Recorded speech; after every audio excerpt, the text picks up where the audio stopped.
अगर तुम्हें मैं एक सच्चाई बताऊँ जीवन की, जिसको बदला नहीं जा सकता, चाहे तुम कुछ भी क्यों ना कर लो, तो वो है मौत।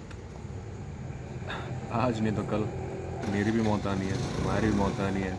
और तुम जिसको भी जानते हो, तुम जिस लोगों से प्यार करते हो, जिस इंसान से प्यार करते हो, जिस वस्तु से प्यार करते हो, सबका अंत आना है। तुमने जो भी किया है, तुमने जिसके लिए भी कुछ भी किया है, तुमने जो भी एफर्ट्स मारे हैं, जो भी गलतियाँ की हैं, तुमने जो भी अच्छे काम किए हैं, सबका अंत आना है। तुम्हारा नाम का अंत आना है, तुम्हारी पहचान का अंत आना है, और ये लिखा हुआ है। तुम कुछ नहीं कर सकते। तुम सिर्फ एक धूल हो, कॉस्मिक डस्ट, और उससे ज़्यादा कुछ नहीं। तुम्हारा किया हुआ, तुम्हारी पूरी ज़िंदगी, तुम्हारा पूरा एग्जिस्टेंस कोई मैटर नहीं करता यूनिवर्स के ग्रैंड स्केल में। तुम कुछ नहीं हो, लिटरली कुछ नहीं हो। तुम सिर्फ धूल का कण के भी कण के बराबर नहीं हो। समझ रहे हो? जो कॉस्मिक की धूल है, उसके कण के भी कण के बराबर नहीं हो तुम। तुम्हारा लाइफ इतना मैटर करता है।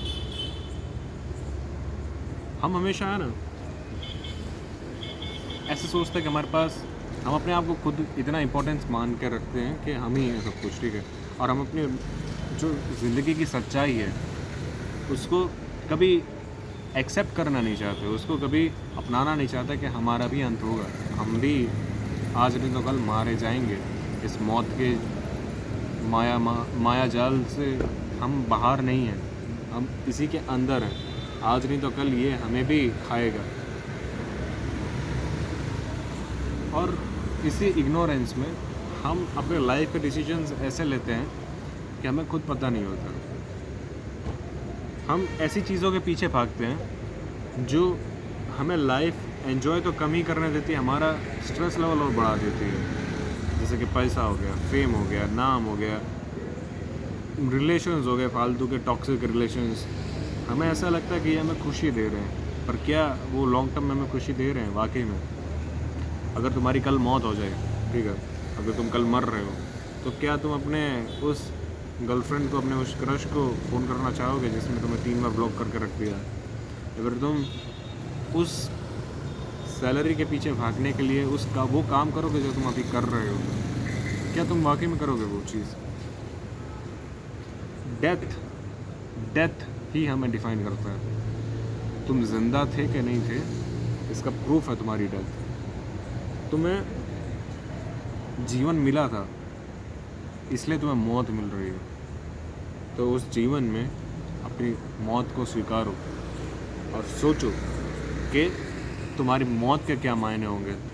हमेशा हम ये सोचते हैं कि हम अच्छे से अच्छा कैसे जी सकें, पर सवाल ये तो था ही नहीं कभी। सवाल ये तो था ही नहीं कभी कि तुम अच्छे से अच्छा कैसे जी सको। सवाल तो ये था कि तुम छोड़ के क्या जाओगे जीने के बाद, तुम्हारी legacy. That's what define you. और इसीलिए कोई भी तुम किसी भी हिस्ट्री में ग्रेटेस्ट पर्सन को देख लोगे, वो हमेशा कुछ ना कुछ छोड़ के गया है ताकि उसका नाम ज़िंदा रहे, उसकी लेगेसी ज़िंदा रहे। वो जो आया था टाइम के इस लंबे से धागे में, वो जो आया था, उसने ऐसी तिरंग उत्पन्न की को आज तक खिंची आ रही है। चाहे वो आइंस्टाइन हो, चाहे वो कबीर हो, चाहे वो कोई भी हो, चाहे वो मीरा जी हो, वो उस समय रेखा में ऐसी तिरंग पैदा करके गई कि वो आज भी रिपल के इफेक्ट उसको दिखते हैं, उसके वो आज भी बोले जाते हैं।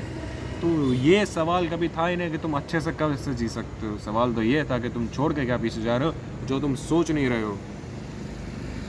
तुम्हें अपना मॉरल कंपास बनाना है डेथ को, और तब तुम्हें पता चलेगा कि अगर तुम्हारी डेथ होती है तो लोग तुम्हें क्यों याद रखें, तुम्हें क्या तुम बेहतर करके जा रहे हो इस दुनिया में जो लोग तुम्हें याद रखें इस दुनिया के लिए। चाहे तुम्हारा नाम ही क्यों ना मिट जाए, लेकिन तुम्हारा जो अच्छे काम है वो रह जाए। माना कि तुम धूल के बराबर हो, पर तुम ऐसी चेन क्या उत्पन्न करके जा रहे हो जिसके रिपल इफेक्ट यूनिवर्स के कोने कोने तक जाए। चाहे भले तुम्हारा नाम मिट जाए, तुम मिट जाओ, लेकिन तुम्हारा किए हुए कर्मों की वजह से जो रिपल जनरेट हुई है वो यूनिवर्स के कोने कोने तक जाए। क्या तुम नहीं करना चाहते? एंड इफ़ तुम करना चाहते हो तो तुम लेटे क्यों हो? काम करो, काम करो, क्योंकि तुम काम नहीं करोगे तो मौत तो तुम्हारा काम कर ही रही है।